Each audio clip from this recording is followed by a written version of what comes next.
Good Monday evening. I'm meteorologist Nick Kelly checking in on this January 13th of 2020.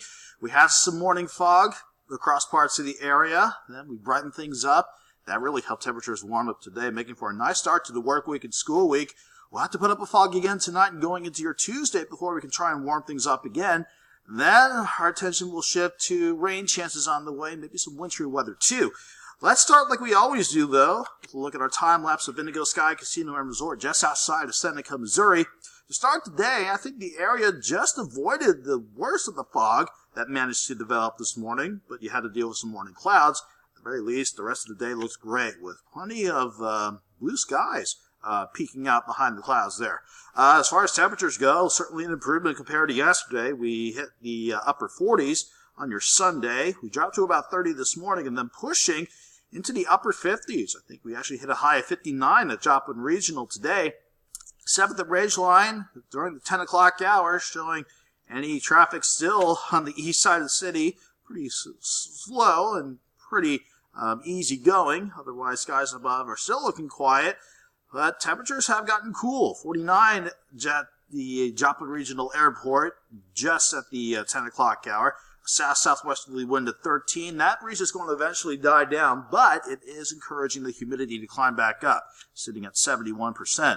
Everybody may do nicely today with temperatures in general in the middle to upper 50s. Now we've seen temperatures gravitate back toward the mid to upper 40s. Some spots, though, in the western parts of the viewing area, from Parsons, Chanute, and the Wada points west, you're still trying to hold on to at least 50 degrees, but I think everybody will drop back into the mid-40s tonight as our breeze dies down somewhat.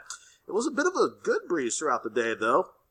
South and sometimes southeast wind at about 5 to 15, with gusts pushing over 20 at times. We're seeing that breeze die back. And with that in play, we still have quite a bit of moisture that we still need to evaporate or get on out of here from all the flooding rains and the severe weather that we picked back up on Friday. In addition to that, there is another weak wave that is passing just to the north. That's trying to bring in some cloud cover tonight, but with any pockets of clearing that we see during the overnight, we could definitely see fog return once again. And in these dense fog advisories until 9 o'clock Tuesday morning, a good portion of southeast Kansas and northeast Oklahoma, including areas closer to Kansas City, that's where the fog, if it can get going, it can get pretty dense. So far, the visibility tracker at 1036 showing visibility is looking pretty good. It is starting to develop, though, the fog out in parts of central Kansas and around Table Rock Lake, back in our corner of southwestern Missouri.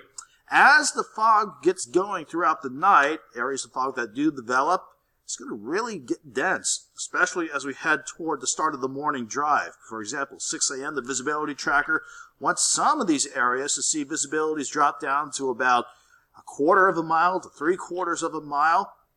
Everybody has a chance to at least pick up on lower visibilities. I don't think everybody sees dense fog, but this is something we need to get past until we get the fog to burn off as we head toward your Tuesday afternoon. On the other hand, though, even though we have a weak wave passing by, it is keeping any snow chances well to the north around Minnesota, Wisconsin, and working over the western parts of the Great Lakes. And then there's another wave that's already making its presence known with snow in the higher elevations of the Rocky Mountains, especially going into the Pacific Northwest as well. What really tells the tale is the jet stream level. To break down the short term here, we have one upper wave working on through. And that's going to, again, keep any snow chances to the north and rain chances as well. This may give us just, again, clouds overnight, and this will also try to help and aid in fog development.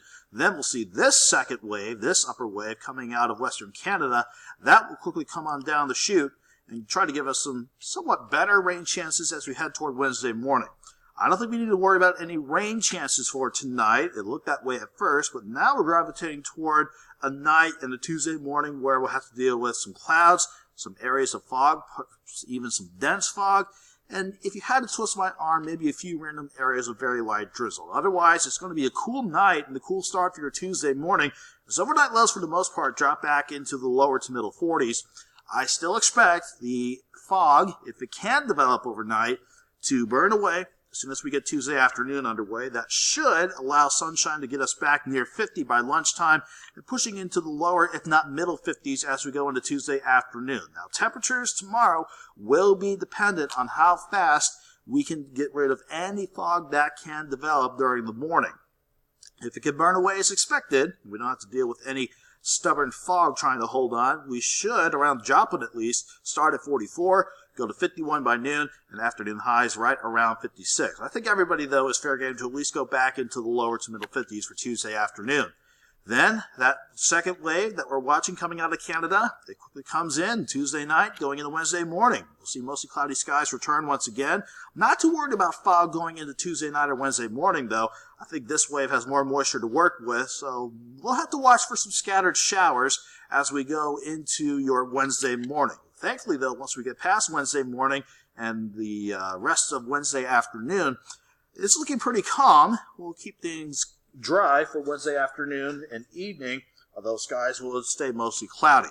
Then our focus will turn to this vigorous upper wave. It's going to really start to dig across the western U.S., but out ahead of it, it's going to help bring in some more moisture and get a storm system at the surface to bring in rain chances going into Thursday. I think there is still a chance we could see rain chances begin as early as late Thursday afternoon and Thursday evening. Now, temperatures will be very key as we head into Thursday night and Friday morning, because at the surface, we're going to be really close to the freezing mark in some spots that could allow some of this rain to be mixed in with a little bit of freezing rain and sleet. The main timing of that looks to be Thursday night and Friday morning. Still not gung-ho on making that set in stone, but it is something we're still keeping a close eye on. We'll see if that holds as we go into the next few days. What is looking more definite is temperatures going back into the 50s Friday afternoon. That means rain chances for a good portion of Friday. Then, as this wave kicks out, there is a slim chance we could have this end with a rain-snow mix Friday night and very early Saturday morning. Thankfully, though, we'll turn mostly sunny as we head towards Saturday. Then another weak wave could try to clip us on Sunday with mostly cloudy skies and maybe a few snow flurries to wrap up the coming weekend. So, quite a bit to keep an eye on. At least temperatures in the next few days look okay. 56 Tuesday, 58 on Wednesday. Let's say 43 on your Thursday. We'll have to watch again those rain chances that could throw in a bit of a wintry mix at times. Thursday night going into Friday morning. Then after this system clears out, that big system rather, we'll go to 41 Saturday, 36 on Sunday, then back to the lower 40s on Monday. Have a good night. Have a great Tuesday.